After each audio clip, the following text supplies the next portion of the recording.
네, 오늘 하나님 우리에게 주신 말씀 빌립보서 3장 17절에서 21절까지의 말씀인데요. 하늘의 시민권자라는 제목으로 오늘 말씀을 나누도록 하겠습니다.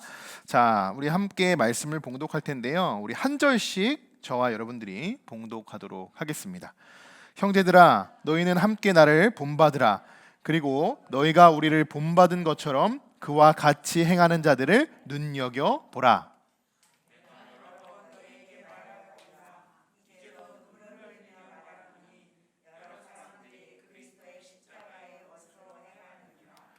그들의 마침은 멸망이요 그들의 신은 배요 그 영광은 그들의 부끄러움에 있고 땅의 일을 생각하는 자라. 그러나 우리의 시민권은 하늘에 있는 자라. 거기로부터 구원하는 자 곧 주 예수 그리스도를 기다리노니. 네, 한 목소리로 읽겠습니다. 그는 만물을 자기에게 복종하실 수 있는 자의 역사로 우리의 낮은 몸을 자기 영광의 몸의 형체와 같이 변하게 하시리라. 아멘. 현재 우리는 우리 빌립보서에 바울이 빌립보 교인들에게 전하는 반대자들에 대한 위험성을 지금 경고하는 말씀을 우리가 계속 묵상하고 있습니다. 3장 2절을 보시면 바울은 이들에게 이렇게 칭하고 있습니다. 아주 강력하게 이야기했죠. 개들이라고 이야기하고 행악하는 자들, 몸을 상해하는 자들, 할례를 강요하는 자들이죠. 이렇게 그를 표현했습니다. 그리고 자신도 이전에 열심으로는 교회를 박해하고 율법으로는 흠이 없는 자다라고 이렇게 자신을 소개했었죠. 오늘은 바울이 빌립보 교인들에게 아주 강력하고 자신 있게 이런 메시지를 전하게 되는데요. 17절의 말씀인데요. 새 번역 버전으로 제가 준비를 했습니다. 같이 한번 읽어보겠습니다. 형제자매 여러분, 다 함께 나를 본받으십시오. 여러분이 우리를 본보기로 삼은 것과 같이 우리를 본받아서 사는 사람들을 눈여겨 보십시오. 아멘. 자, 아주 바울은 당당합니다. 당당하게 이렇게 이야기하는 거예요. 여러분, 나를 본받으십시오. 이렇게 말하고 있어요. 자, 여기서 우리가 먼저 오해하지 말아야 하는 것은요. 지금 바울은 자신이 뭔가 교만해서 나를 본받아야지, 나처럼 살아야지 라고 이렇게 말을 하는 것이 아니라는 거예요. 17절 하반절에 이런 말씀이 있죠.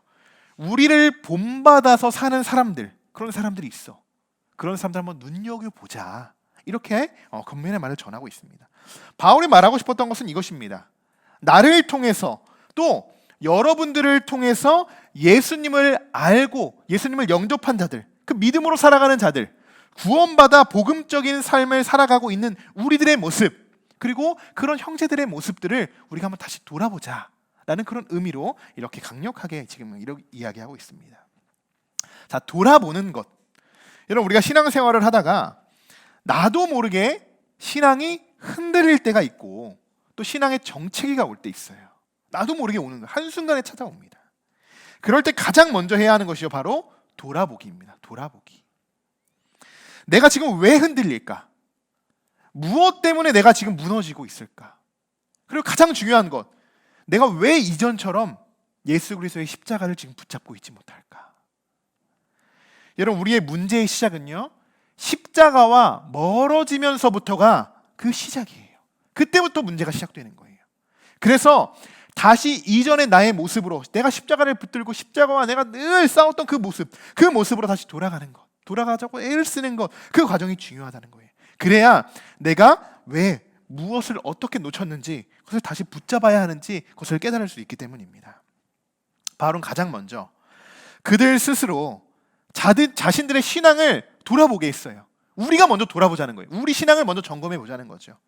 그리고 이어서 지금까지 바울이 얼마나 간절하게 이 그리스도의 복음 사역을 늘 전했는지, 이 복음을 전했는지 지금 그들에게 소개를 하고 있습니다. 아주 간절해요. 18절의 말씀인데요. 같이 한번 읽어보겠습니다.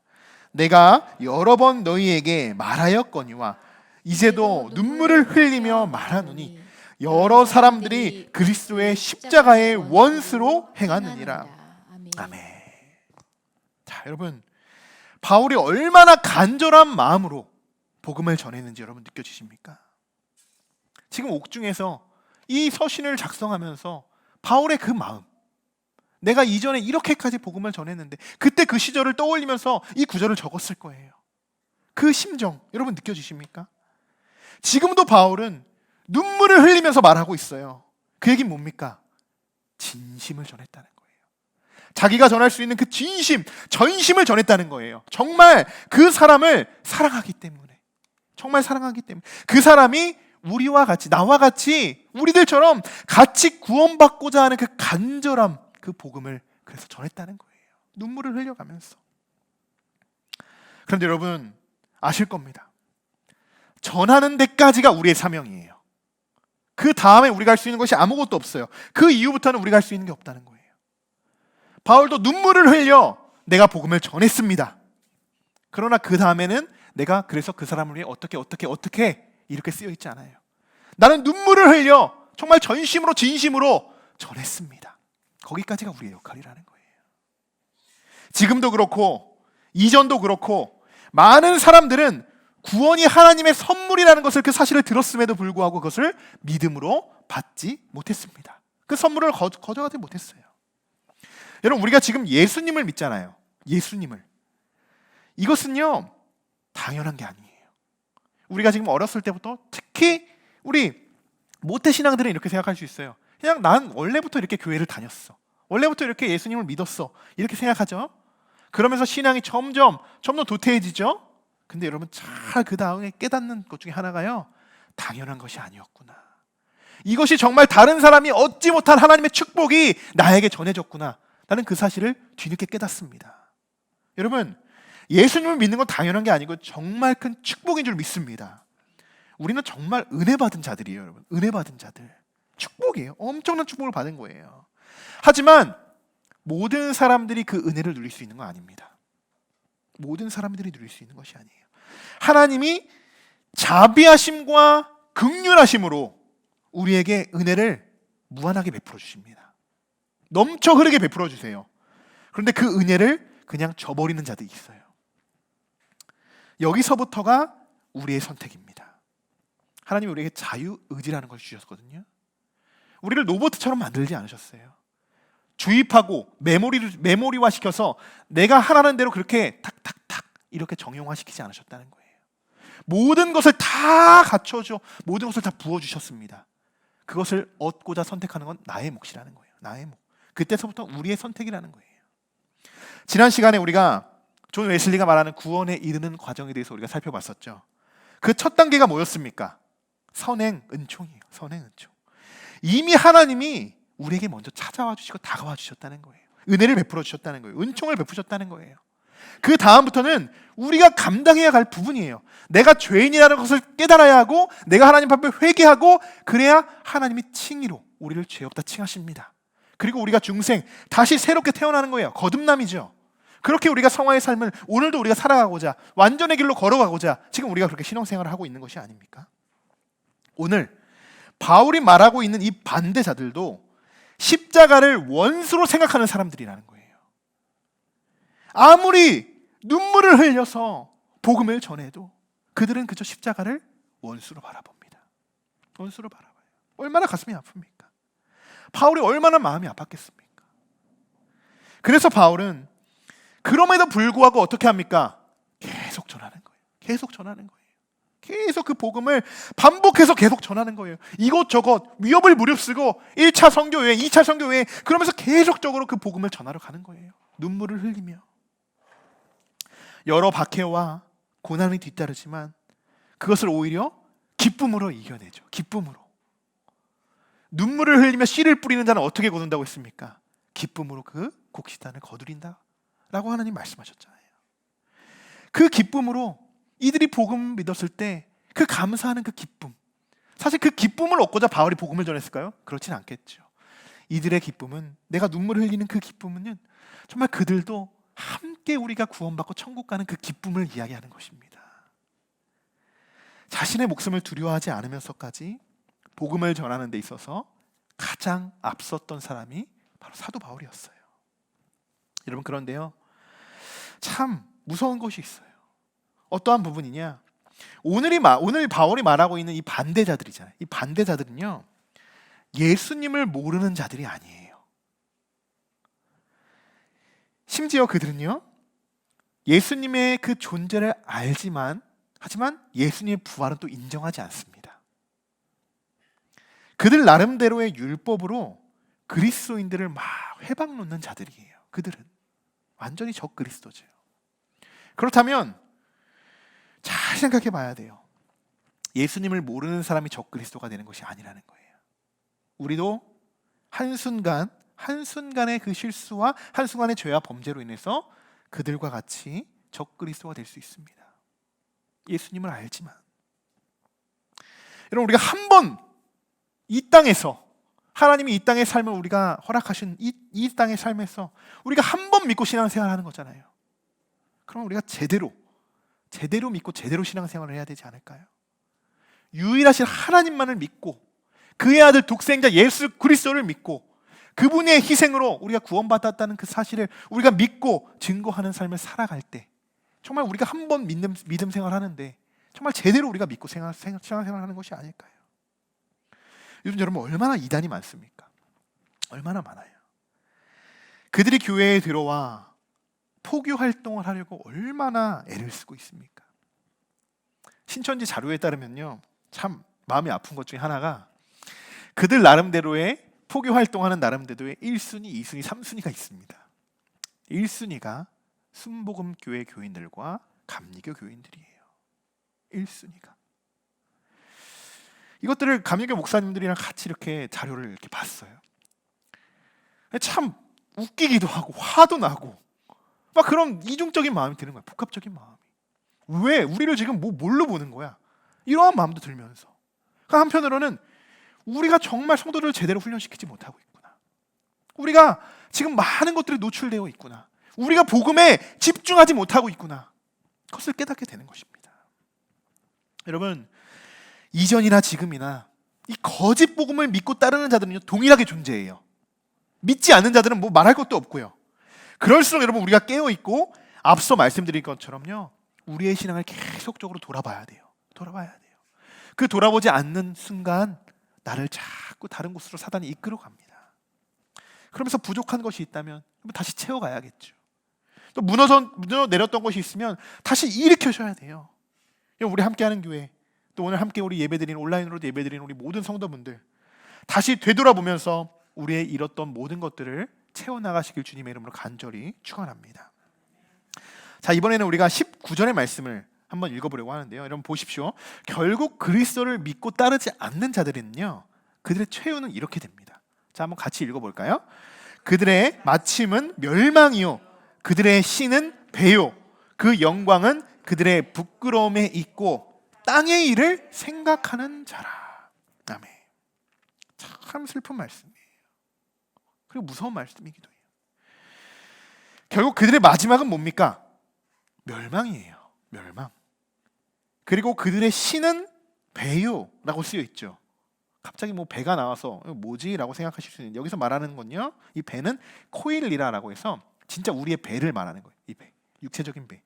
상징적인 의미를 나타내서 이 기록이 되어 있는 것은, 이건 뭐냐, 미각의 쾌락이나 대식에 대한 그것에 몰두하는 인간의 욕망을 이렇게 이야기하는 것입니다. 자, 쉽게 말하면 육적인 만족을 태워가는 사람들이라는 것을 이렇게 나타내는 것이죠. 그리고 또 그 영광은 그들의 부끄러움에 있다, 이렇게 이야기하고 있어요. 마지막으로는 땅의 일을 생각한다라고 이렇게 표현하고 있습니다. 뭐 세상을 이야기하는 것이죠. 세상.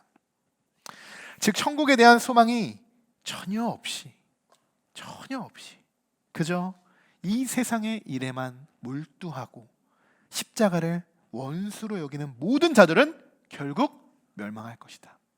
성경에 분명히 기록되어 있습니다. 여러분, 성경은 천국과 지옥이 반드시 어떠한 것으로 갈려진다는 것을 분명히 우리에게 제시해주고 있어요. 나를 믿지 않고선 결코 아버지께로 갈 수 없다고 분명히 이야기하고 있어요. 나를 알면 갈 수 있는 것이 아니에요. 나로 말미암지 않고는 아버지께로 올 자가 아무도 없다.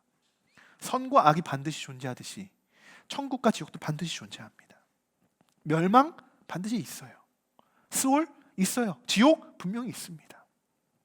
하지만 많은 이들이 이 말씀을 듣고도 정말 깨우침이 없다는 거, 너무나도 가슴 아픈 이야기 아니겠습니까? 바울이 얼마나 저보다 저는 말할 것도 없겠죠. 지금은 너무나도 편하게 말씀을 전하고 있는 거죠. 그때는 자신의 목숨을 내어놓으면서까지 이곳저곳 다니면서 정말 눈물을 흘려 그렇게 복음의 씨앗을 뿌려나갑니다. 그런 자들 얼마나 예수 그리스도를 적대시하고 바울을 정말 박해하고 심한 모욕감을 줬을까요? 그러면서도 복음을 전했던 그 바울의 마음. 여러분, 천국에 대한 소망이 없이 정말 그저 세상에 몰두하는 사람들이 우리가 되지 않았으면 좋겠습니다. 예수 그리스도만 바라보는 자들이 우리가 되었으면 좋겠습니다. 생각하기도 싫을 정도로 정말 무서운 말씀이에요. 반드시 이루어질 말씀이잖아요. 반드시 이루실 말씀이에요. 사랑하는 성도 여러분, 지금 우리가 예배드리는 것, 내가 하나님께 예배하는 것, 내가 어렸을 때부터도 또 지금까지도 이렇게 늘 주님 안에서 내가 성장할 수 있고 신앙생활할 수 있다는 것, 축복입니까? 축복이 아닙니까? 엄청난 축복이에요. 엄청난 축복. 여러분, 그러면서 구원받은 것, 내가 정말 구원받았다는 그 확신이 있다는 것이 여러분 얼마나 축복인지 아시겠죠? 하나님의 은혜 안에 거하는 것이 정말 큰 축복입니다. 마지막으로 우리가 20절의 말씀도 우리 한번 같이 읽어보도록 하겠습니다. 함께 읽습니다. 그러므로 우리의 시민권은 주 예수 그리스도를 기다리노니. 아멘. 자, 이제는 우리가 이렇게 한번 당당히 이야기할 수 있을 것 같습니다. 하늘의 시민권자들이다. 우리 한번 이렇게 한번 인사 나눠볼까요? 우리가 하늘의 시민권자입니다. 한번 이렇게 인사 나눠봅시다. 우리가 하나님의 하늘의 시민권자입니다. 네, 여러분 굉장한 자들이에요. 네, 뭐 우리가 뭐 강남, 뭐 어디, 뭐 아주 좋은 신도시 이런 데 사는 거 전혀 부러워할 것이 없어요. 하늘의 시민권만 받으면 되는 거예요. 내가 뭐 어느 나라, 뭐 미국의 뭐 국적을 가지고 있는 거 전혀 부러워할 것이 없어요. 하늘의 시민권을 가지고 있는 그 증표가 가장 귀한 줄 믿습니다. 그거 하나만 있으면 되는 거예요. 그거 하나만. 자, 그런데 오늘 우리가 마지막으로 우리가 살펴보고 또 기도하고자 하는 것은요, 이것입니다. 아직도 우리 주변에 하늘의 시민권자를 받지 못한 자들이 너무 많아요. 너무 많습니다. 멸망에 이르고자 하는 자들이 너무 많아요. 혹은 믿는다면서도 적그리스도의 삶을 살아가는 자들이 너무나도 많습니다. 우리는 오늘 그분들을 위해 우리가 기도해야 할 것입니다. 바울도 오늘 빌립보 교인들에게 눈물을 흘리며 그렇게 말하고 있어요. 그렇게 전하고 있어요. 우리도 오늘 이 시간 불쌍한 영혼들을 위해서 우리가 눈물을 흘려 간절히 우리가 기도해야 되지 않을까요? 멀리 있는 사람을 위해서 우리가 기도하는 것이 아니에요. 멀리 있는 사람을 위해 기도하는 것이, 아직 영혼 구원하지 못한 우리 가족들부터, 우리 친한 친척들부터, 친구들부터, 또 우리가 품고 있는 우리 전도 대상자들을 위해서 우리가 더욱 간절히 이 시간 기도해야 하는 줄 믿습니다. 우리가 할 수 있는 역할은 뭐라고요? 이것밖에 없어요. 전하는 것밖에 없어요. 그리고 정말 더 진심을 담아서 전한다면 바울처럼 정말 눈물을 흘리며 나의 진심으로 복음을 전하는 방법, 거기까지가 우리의 역할이에요. 거기까지가. 그럼 어떻게 기도해야겠습니까? 하나님, 그들도 우리처럼 구원시켜 주시옵소서. 그들의 마음을 열어주시고 하나님의 그리스도의 복음이 그들에게도 다 들어가서 정말 자리 잡고 정말 그 신앙으로 그들도 구원받을 수 있도록 주님 인도하여 주시옵소서. 우리가 이렇게 기도해야 하는 줄 믿습니다. 우리의 마음, 우리의 말, 우리의 어떠한 것도 그 사람의 마음을 잠깐 이렇게 어떻게 보면 잠깐 설득할 수는 있겠죠. 그러나 그 설득은 오래가지 못합니다. 예수 그리스도의 복음만이 깨닫게 하고 깨우치게 해야 되는 줄 믿습니다. 그것이 복음의 능력이에요. 복음의 능력을 우리가 붙들고 기도한다면 어느 누구든 다 깨어질 줄 믿습니다.